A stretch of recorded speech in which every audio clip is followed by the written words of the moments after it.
Years ago, I was really sick, and they put me in like a quarantine in a room all by myself.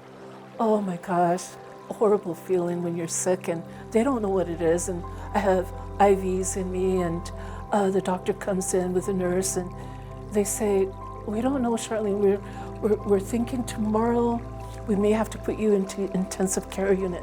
Your temperature is not going down. And it wasn't, it was pretty high. Somehow my daughters, they found out and they told my youngest daughter, she's been studying plants, and she comes into the hospital and she goes, Mom, we made you some tea.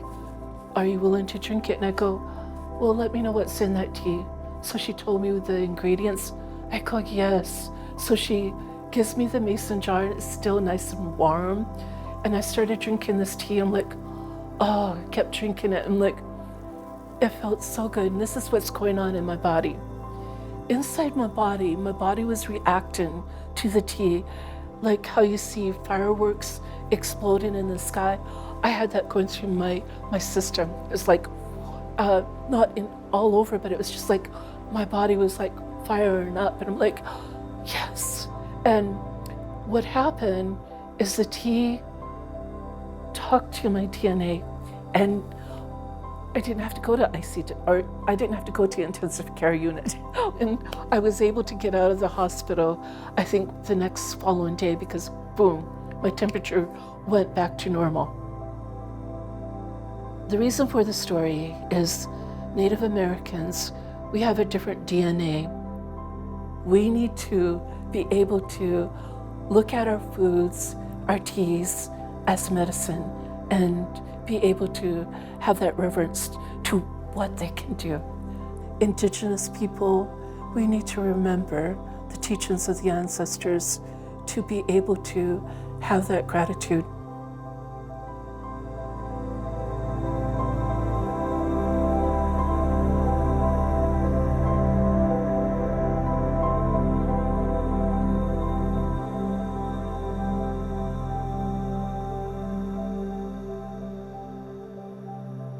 In 1995, knowledge keeper Dr. Rudolph Rÿser and the Center for World Indigenous Studies initiated a series of events in the Pacific Northwest called Culture, Foods, and Medicines. These gatherings were designed to restore and revitalize community health and self-determination by foraging, food preparation, and celebratory feasting with traditional foods. With invitations and funding from tribal communities, for 7 years the center held recurring 3-day gatherings with the Nisqually, Lower Elwha, Quinault, and Lummi nations, and others as far away as Anishinaabeg territory. We shared stories, memories, and traditional feasting to restore health and spirit. Many participants and students have continued to nurture these medicine and food traditions in their own creative ways, advancing good health and food sovereignty. Our journey begins in the South Salish Sea, where nature's abundance has nourished diverse indigenous peoples for millennia. These indigenous economies and cultural practices are organized around the potlatch, the giveaway, the enactment of generosity that believes that the more one gives, the wealthier one becomes. We visit 3 different communities, applying ancestral values and wisdom about their traditional foods and medicines to the challenges of modern life.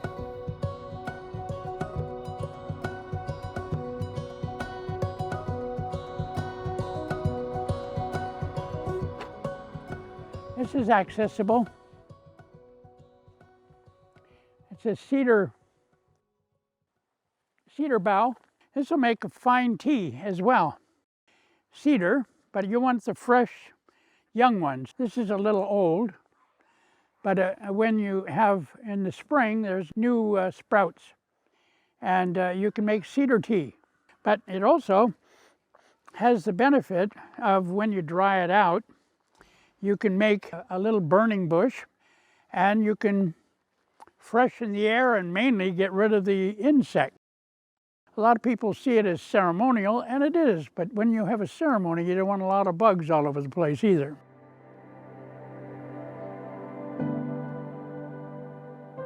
our tribal people, our native people, and of course, non-native people are really disconnected to the earth, and for even some of us Indigenous people, disconnected to our own traditions or culture. Connecting to the land, not just looking around this forest and seeing a sea of green.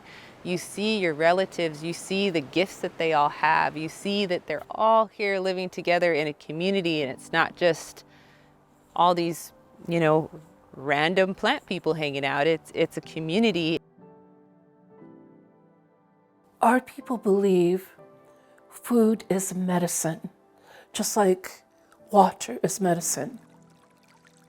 I remember as a little girl, they thought I ate poisonous berries, so I had to be watched. And I'm sitting there feeling really sad because I knew they weren't poisonous. And I tried to tell them the berries that I ate, my family always eats them. And it was the Salal berries. And I had eaten them, and oh, they were so delicious to me. We need to keep educating our people on those foods that are good for them. My elders would, they would show me places, they wouldn't go there and exactly show me, like right here or up on the reservation. They would tell me about where it's at and what plants are there, and that's how I learned about it. I just listened to my elders and listened to my siblings and people who know more about this place than I do.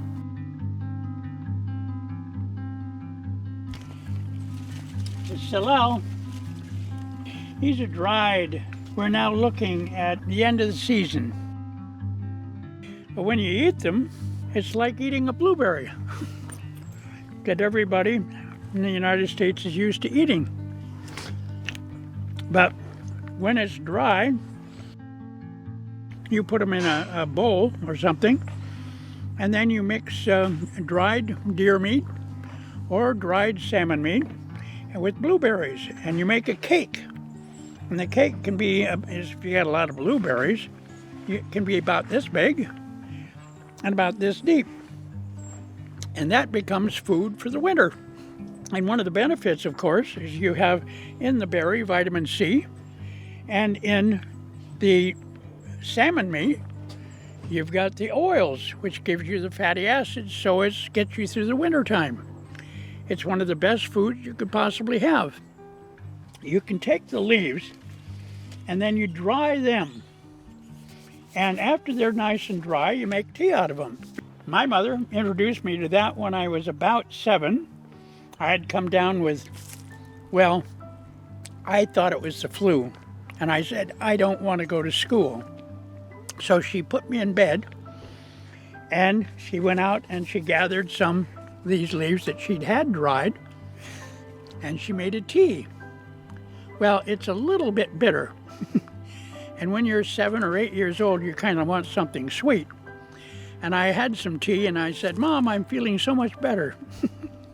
She said, no, you're home from school. You're sick today. So I laid in bed, I took my tea. I did get better the next day. That's Salal, one of the most important plants in the Pacific Northwest, and you can't find it anywhere else. Let's go find some more.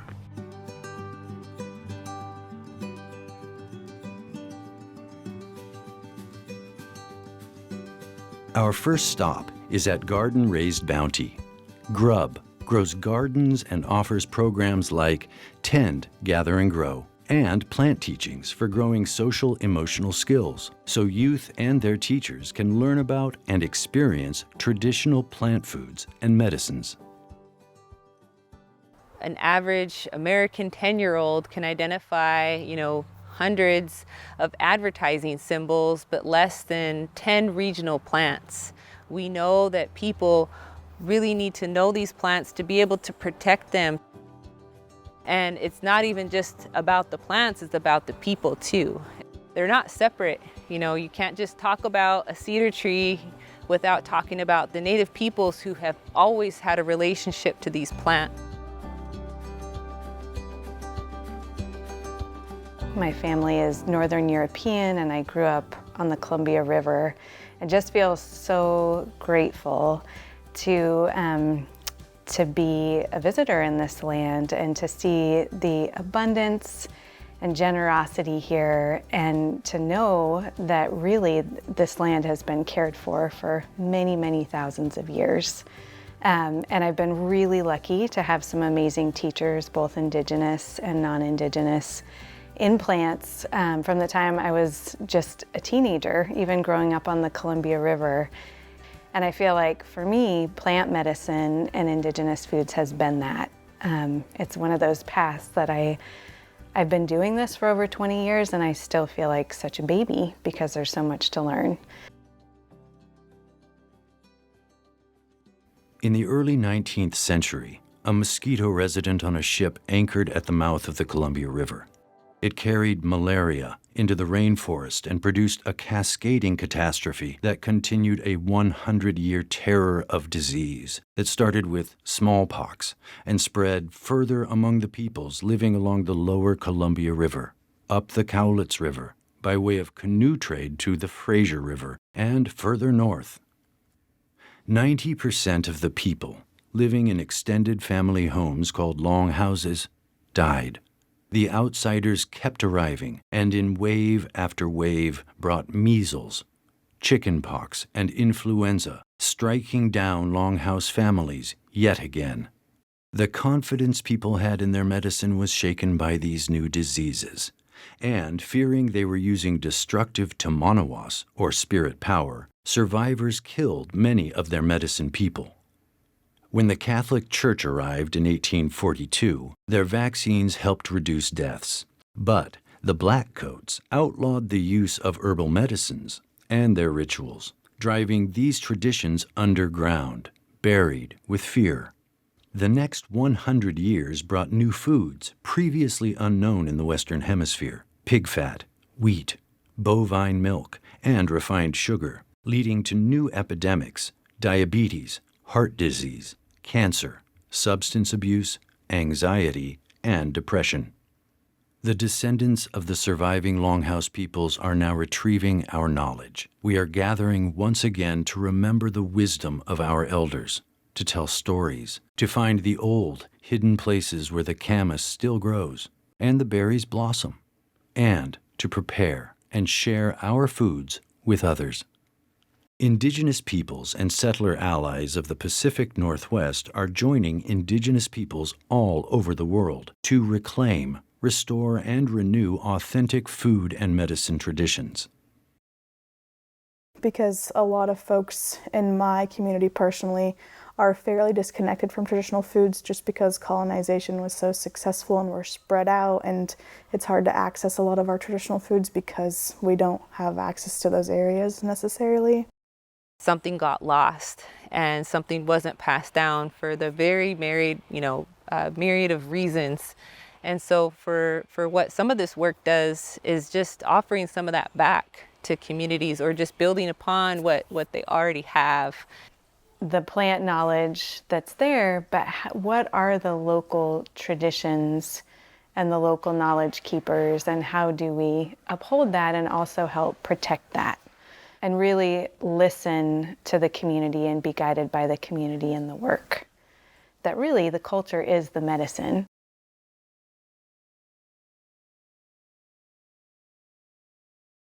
The Muckleshoot Indian Tribal Reservation is located between the White and Green Rivers on Muckleshoot Prairie.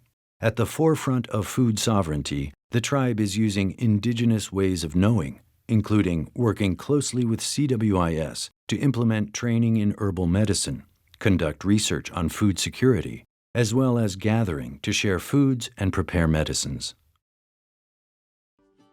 I knew that I didn't want to be the kind of nutritionist that came back to my community and prescribed foods that I knew my people had a hard time accessing, or medicines. And so I chose to focus on community nutrition, community herbal medicine, and that means meeting them where they're at, whatever they're asking for at the time, and not just sort of dreaming up programs that people aren't really ready for. We're not just feeding our physical bodies, we're also feeding our spirits. This is really a community effort, and it's really about sort of cultivating courage in that next generation.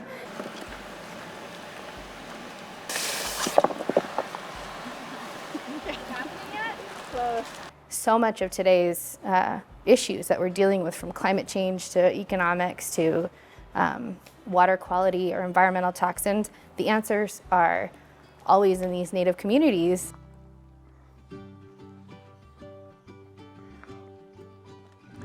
So I'm looking for some Oregon grape, and you've got to make sure you go down and get enough of the root. And once you've done that, there, you end up with a root that's a medicine root. And it's like so many of the things, it's kind of bitter. You don't eat it this way, or you certainly don't eat it. What you do is make a tea out of it. And like so many of the medicines, it takes care of headaches, so it's kind of pain relief. You can use it if you've got stomach, diarrhea and that kind of stuff. It'll help slow that down, but if you eat too much of it, it'll give you diarrhea. And then, that is if you use it too much.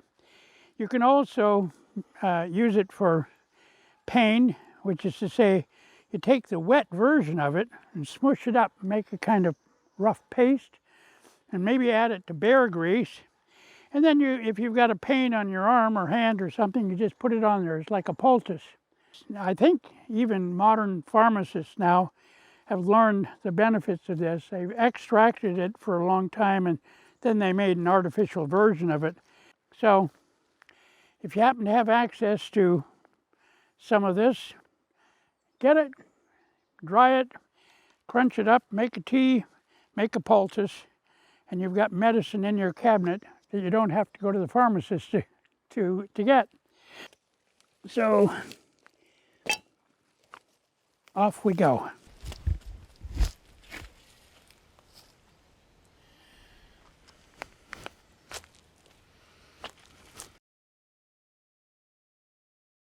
The Salish Roots Garden lies in the peaceful valley of the South Salish Sea. The Squaxin Island Tribal Garden honors the traditional abundance of the land by providing fresh produce and medicinal plants to all members of the community, emphasizing the nourishment of the youngest and the oldest in the tribe.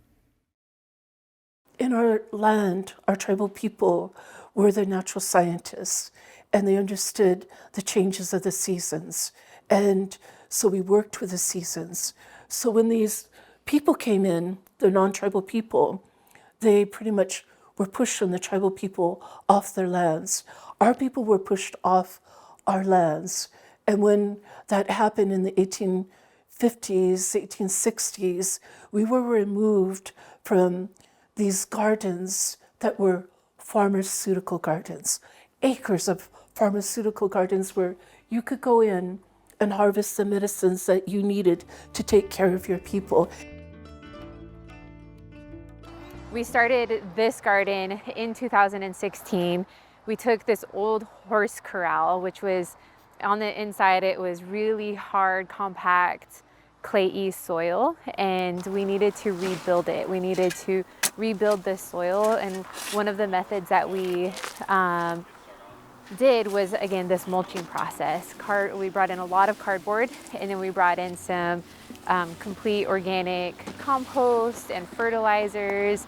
We've been amending the soil every year for the last several years to try to really replenish the ground here.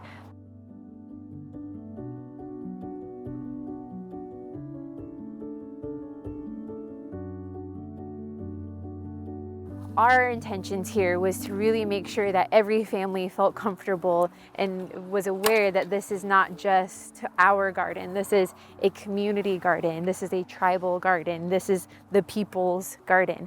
So each one of these beds represents one of the families in Squaxin. We have 7 designated beds for the 7 families. It represents the 7 inlets from which those families come from.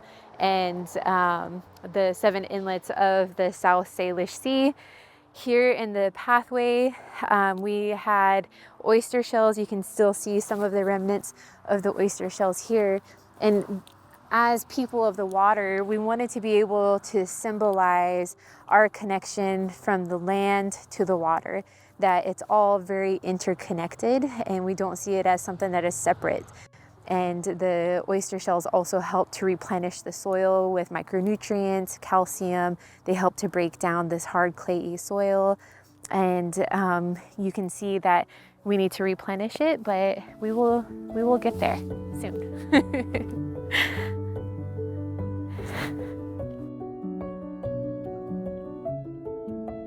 We have a teaching called Gutsaret. It's a teaching of body, mind, soul, spirit, infant, child, adult, elder, spring, summer, fall, winter. And it encompasses so much. The teachings of our ancestors are that we honor and that we recognize those 4 seasons of life, the 4 stages, the four seasons of the earth, and that we are able to show that and represent that here. And so here, this is our north quadrant, or our north, this bed points to the north, this bed points to the east. This is where the sun rises and comes over towards the south bed here, and then our western bed over here. And in the very center, we have designated these 4 center beds to medicines. We're in a climate crisis, we're in a time of extinction, and it's a time where it's really easy to lose hope. And I think that plants give us that sense of hope. You know, I think about the Douglas fir tree.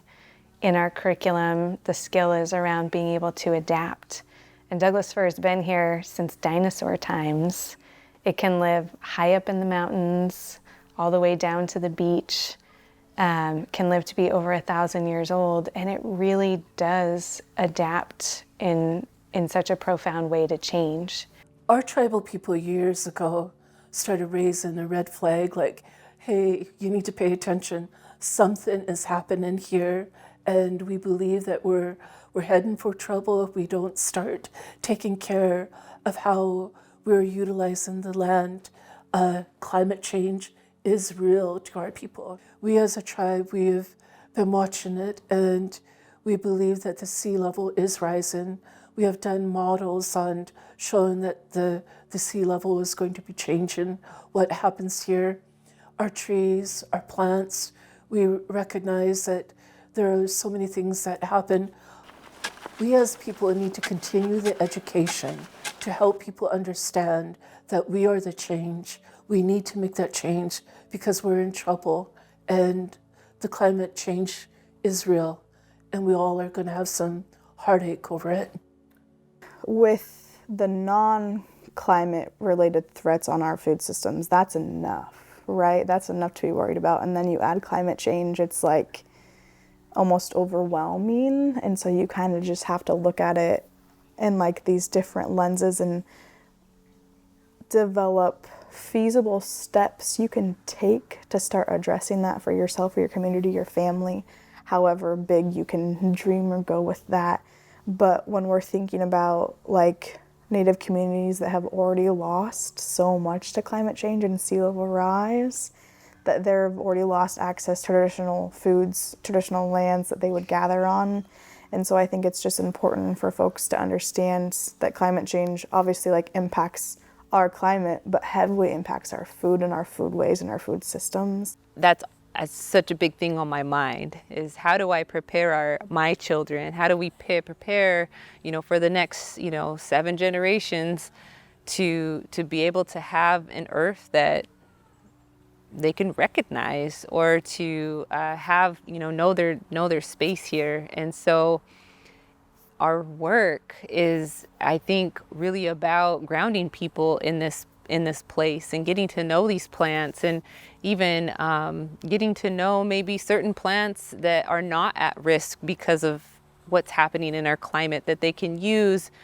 One of the things that we do within our 10 Gather curriculum is we call it the art of noticing, the art of noticing, paying attention to what's happening around you, and paying attention to, maybe even just taking one plant and just noticing its seasonal ground, noticing, especially for, plants that are deciduous, noticing what a wild rose looks like, from winter to bloom to the rose tip in the fall. And sometimes it's just even that power of noticing, which is an Indigenous way of knowing, that there's, that's woven throughout our work, is really uplifting our Indigenous ways of knowing and really holding that up as science, because it is science. And sometimes when we think about science, it's just that Western model. It would be so good too if people could recognize the scientific knowledge the tribal people had regarding medicinal plants and food as medicine. It would be so good if that could be more on the table so legislatures could understand more why we are adamant about environmental protection. Food really shouldn't be a policy. We're sort of, if you look at the history of how our diets have shifted in our communities, they were out of policies that didn't actually support our health, right? And so we already don't have a very good connotation or history with food policy.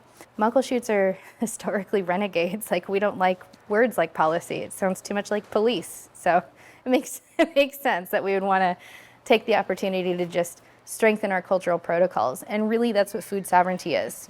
Food sovereignty is the inherent right of a community to define their own diet. And how do you do that when you have a policy that's telling you what to eat?